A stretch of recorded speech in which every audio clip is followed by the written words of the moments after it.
With the Embassy of the Moon, we want to investigate how we can protect the cultural, ecological and ethical values of the moon and keep the moon commons for all forms of life, now and in the future.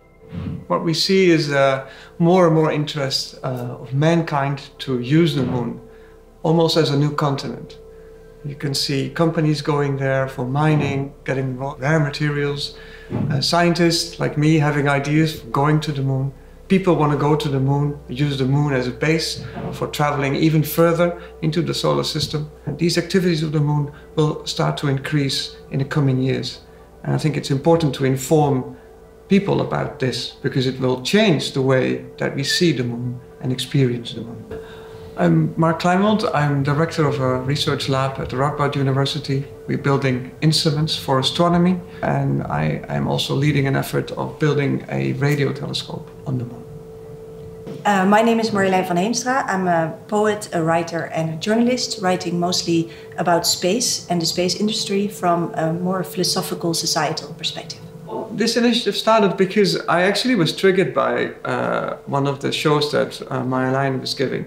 I was sitting in the audience and I think she pointed me out even, saying, this is the guy that wants to build a telescope on the moon. And during her show, she talked about all the activities that are happening in the future, mining on the moon and all those kind of things. And she explained that we actually all have to contribute to preserving the moon. And up to that point, I always thought, okay, I can just build my telescope and then other people will look after the moon.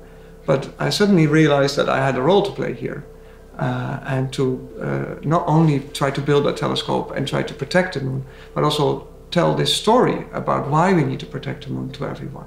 We are in the Teylers Museum. This is where the first expert meeting of the Embassy of the Moon will happen today. And this is a very good location as a starting point for the embassy because, well, historically it's the oldest museum in the Netherlands, and it's a place where science and art have always met, and also where people for centuries have been looking up, studying the sky and thinking about the things that we are thinking about. Yeah. We really curated this group of people that we want to bring together. So we thought about who we want to have here today very hard. And I think it's very nice that all these people are actually meeting now, because many of them don't know each other, even though they all have the same interests, but from different fields. Yeah. Well, we hope that today we could set a blueprint for multiple embassies across the globe. The Netherlands has embassies all across the world, the moon should have embassies all across the world in all countries. So we hope that with today we could define a blueprint for the Embassy of the Moon that could be repeated in the UK, in Germany, in the US, maybe even in China, so that there's more people working on this idea, bringing more people together and seeing this as a global movement. I cannot just go to the moon in a way that I can go to a river, so I cannot study it in the same way. There's something different, there's something particular about the moon, which I think could potentially lead us a bit of a different route as well. And I wonder if we want to do that or go with the narrative that we already have from environmental politics that we're currently in.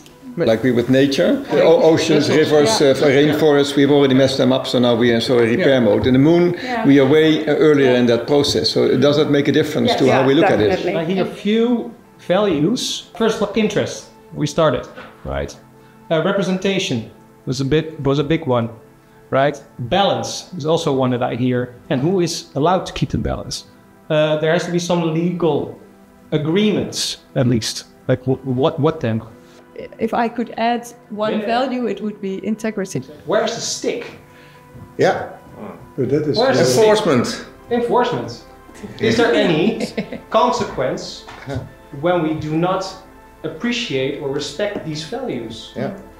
McDonald's just beams with laser or whatever, a big M on the moon. Who stops them?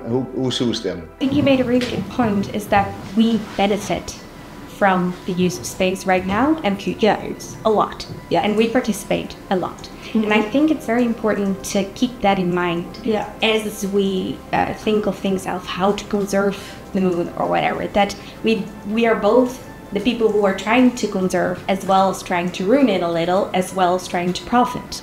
You can be screaming in the void a little bit if you say like, oh, you can't go to the moon because that's not realistic. No. I think. Yeah.